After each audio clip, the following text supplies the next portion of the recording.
What's up, YouTube? Back again with the Cobalt, doing a little bit more work on the stereo. Yeah, week later now, on the next weekend here working. So, yeah. I decided with this series I was going to wait till everything's ended,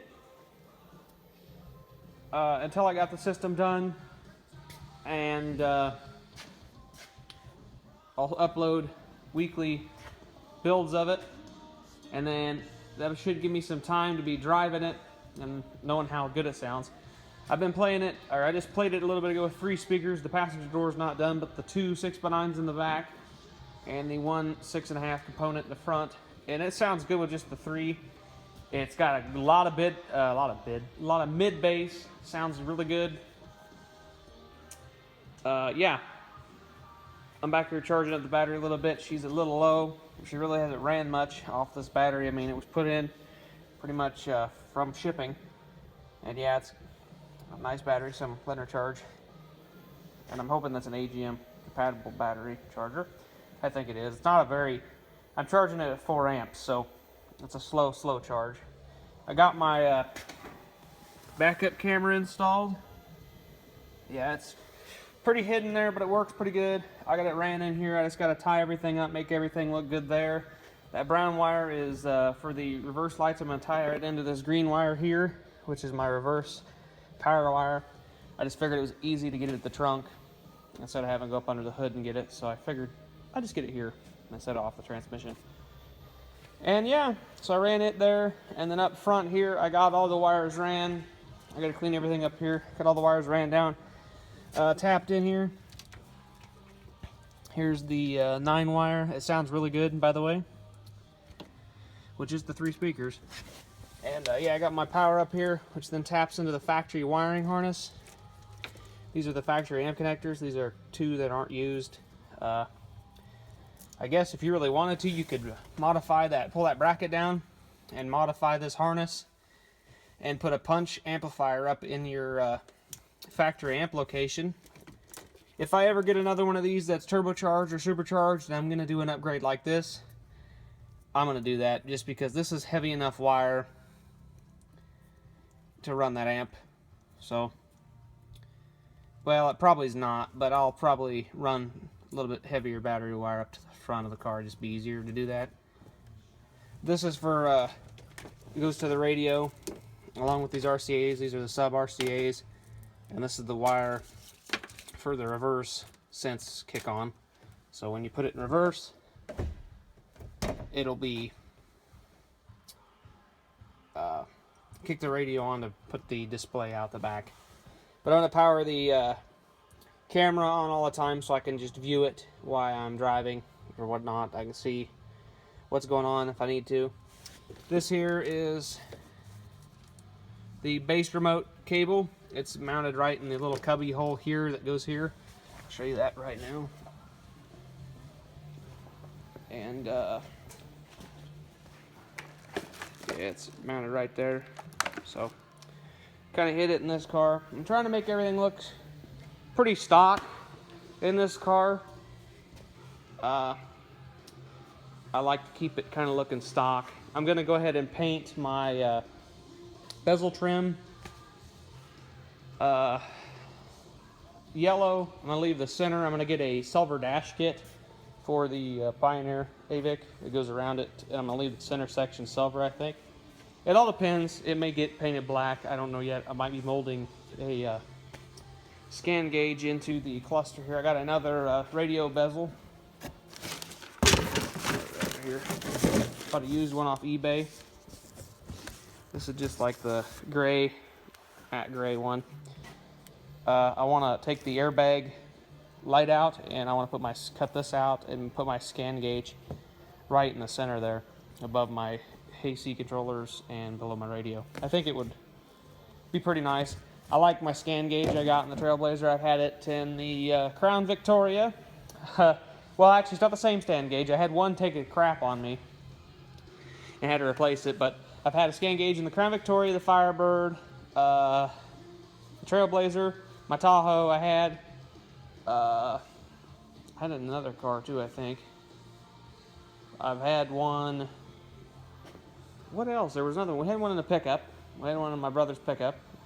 The same one as the first one I had. Yeah, and I like them. I like the extra diagnostics it can give you. It can give you you can read codes. It gives you extra like intake air temperature, your average fuel mileage. It'll give you water temperature readout, all that stuff. Which will work great because I haven't got my pillar gauges yet.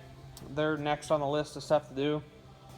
This car, along with lowering it and putting some shocks and struts on it, and possibly exhaust and maybe a cold air intake. I don't know. I really was going to turbo this car and supercharge it. I still might, but for right now I'm going to drive it and enjoy it and get some decent fuel mileage. If I'm going to supercharge it, I already know right now it's going to need a clutch, and at the time I buy a clutch, maybe the decision, because if I get a decent clutch that can handle some power, I may go ahead and do it. I got the back piece on, sound deadened. I got some sound deadening in the roof. I'm not done yet. I need to get everything done up there. But I got a good start on it right there. You really can't see, but it's... Got my light here, hold on. Got it started right there, as you can see. Just putting that piece of sound deadener. I know there's some stock stuff up there, but that's not very heavy at all. Just putting the sound deadener on this roof. It's ridiculously a lot better. I'm definitely putting some sound deadener in here. There on both sides. I'm gonna do on the inside, on the quarter panel, against this surface, and then I'm gonna do it again inwards on the other panel to give it both sound deadened. I'd like to eliminate some nose. I'd like to eliminate some of the nose. I cannot speak today. Some of the road noise. There we go. Having a problem. I'm tired here, but yeah, eliminate some of the road noise and make it a lot better of a car to ride and drive. It's post-bankruptcy GM. It's like all of them. They're cheap cars. Everything in them is plastic, so you're bound to have rattles. I don't know if this rattles up here, but it probably does, so I'll have to pull it off and do some sound deadening on it. But yeah, a lot of the plastic panels will get a little bit of sound deadening on them. I've got some stuff here. It's kind of dusty. But yeah, I'm putting this on the floor for my foam replacement, because if you guys know, I had a leak. And yeah, all I did was remove this to make sure it wasn't running down into the air conditioning vent down there, you know. This was on the underside of the windshield. I brought it back on top of the windshield. This little rubber lip here. I brought it on top of the windshield. And it rained pretty hard, so knock on wood. Hopefully some of the leak was done. But I also noticed this speaker on the driver's side, or on the driver's side, on the passenger side.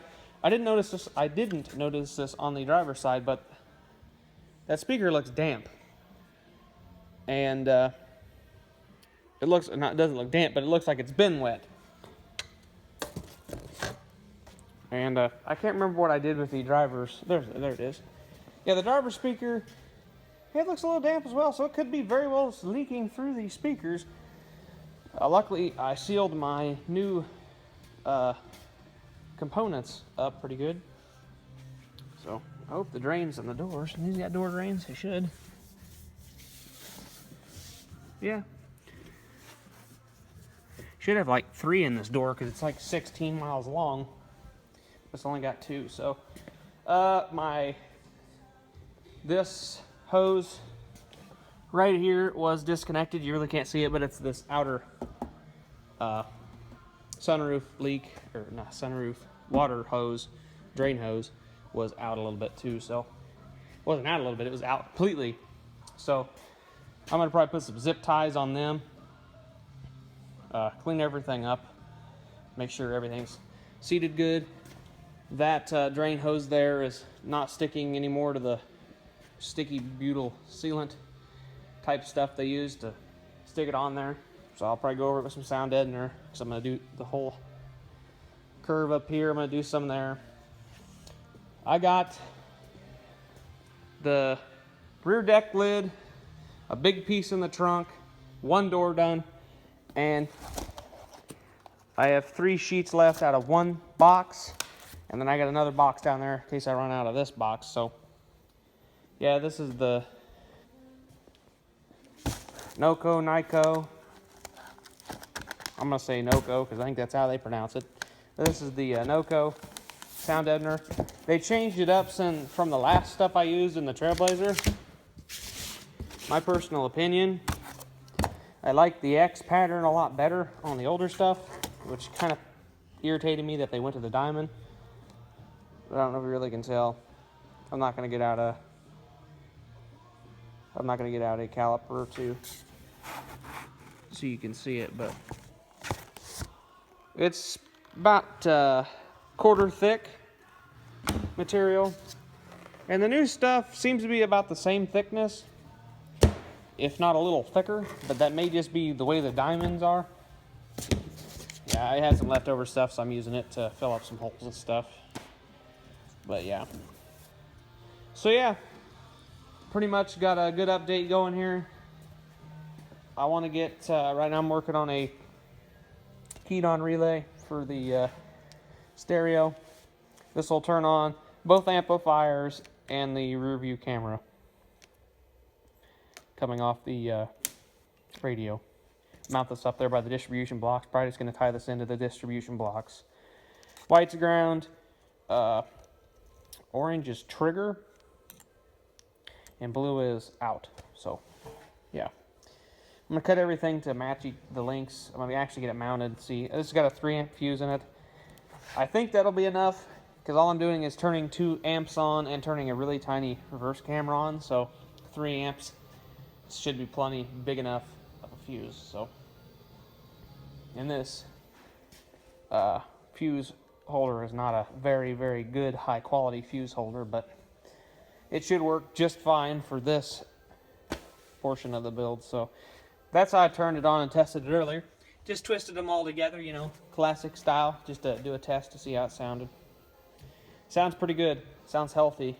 Can't wait to get the sub in there to see how that sounds in the factory box. I'm kind of nervous. It won't sound very good, but hopefully it does. As you can see, it's sitting over here. I yet to put it in, and I got to put it in and wire it up too. It won't be that hard to wire up. It's just got to go over there, run across, pull the plug out, cut the wires a link, pull the plug out, strip them, tighten the screws, plug it back in, voila. Unplug it again, set the gains. I have yet to set the gains. I just turned the gains up to about a tad bit over half, but not up to 3/4, just a tad bit over half, because I don't know where the deck distorts, and this thing is stupid loud at 20. I mean, I may have to turn the gains back down to half so I can turn the radio up past 20, just because it's stupid loud. Like, this thing will go nuts. It doesn't distort at 20, but this thing just gets stupid loud. It's twice the loudness levels of the Trailblazer, just because I think it's a smaller area. I mean, the Trailblazer gets loud, but the Trailblazer's 4-channel amplifiers also turn down quite a little bit, because my speakers aren't really rated for what that amp can put out.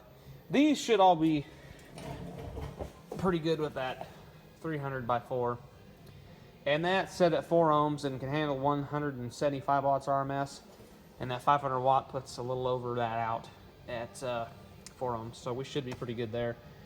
And if that don't sound good, I'll get me a ported punch box with 2 tins in it at 500 watts RMS at 1 ohm, that's what that 500 mono is rated for. So yeah, as you guys can see, my 6x9s take up a lot more space. They sound good. The rear deck lid doesn't vibrate, so we're doing pretty good here. I'm going to use lock nuts on the subwoofer box studs, so we don't have vibration issues, because I'm pretty sure that's what happened to the factory nuts. There was only 3 left, or no, there's 4 bolts. There's only 2 bolts holding it down. It wasn't 3. It was missing 2. So yeah, that's the factory. Right here is the factory subwoofer wire. That's a dual voice coil subwoofer. The factory Pioneer is. I'm just going to tape it up out the way, along with the other connections up there. I'm just going to tape them up out the way. And yeah, I got to tape all my reverse camera, my backup camera wiring. I got to tile it up, make it look nice. I just ran it over, up, and in for the tail light. And then I put some sealant around the wires so it don't rub and it don't leak. So, should be pretty good there. Yeah. So we'll catch you guys in another video. Hopefully, I can get this done tomorrow. If not, we'll have another weekend. I still got I still got a set of headlights I got to put in. I'm almost half tempted to pull the whole front bumper off because I have problems with the bumper and the headlights fitting. It's because I think the bumper's a little messed up, but yeah. There's my yellow leather seats, still doing good. Nice seats. The back ones, I haven't took these out. I just been sitting on them just because it's a lot more comfortable than sitting on that seat tray. So, and them are actually kind of a pain in the ass to get out. So, yeah. We'll catch you next video. I'm gonna get this all deadened and get this relay done, get this door done. So, yeah, we'll catch you guys in the next video. Have a good one.